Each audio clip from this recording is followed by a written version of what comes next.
Саламатсыздар ма? Бүгін фунчоза салатын дайындайтын боламыз. Фунчоза салатына керек құрамы: ет, 1-2 бас сарымсақ, сәбіз, қияр, қызанақ, болгар бұрышы әртүрлісі болса, содан кейін фунчоза.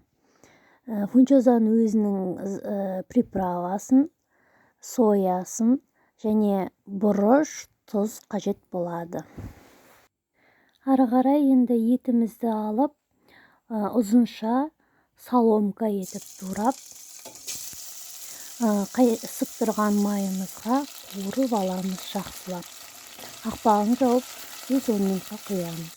Сол уақытта жаңағы құрамымыздағы қияр, қызанақ, бұрышымызды тоже соломка етіп турап, сәбізімізді теркадан өткізіп дайындап аламыз. Фунчозаны қақпағы жабылатын ыдысқа салып, үстіне ыстық суды құйып, қақпағын жауып 5-10 минутқа қоямыз. Қуырылып жатқан етімізді арасында қарап араластырып отырамыз. Уақыты болғаннан кейін ыстық суда тұрған фунчозамызды алып суын сорғытып, кейіннен салқын суға бір шайып аламыз.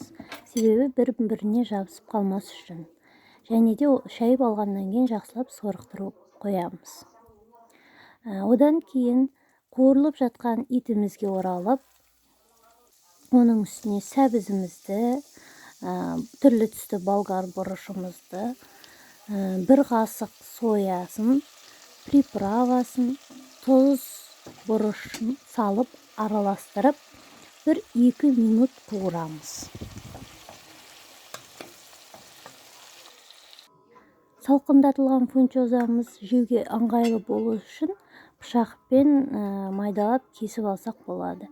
Әрине, өздеріңіздің талғамдарыңызға байланысты кеспесеңіздер де болады. Үстіне қияры мен қызанағымызды саламыз. Және де қуырған етіміз бен болгар бұрыштарын салып, өзінің приправасын құйып араластырамыз жақсылап.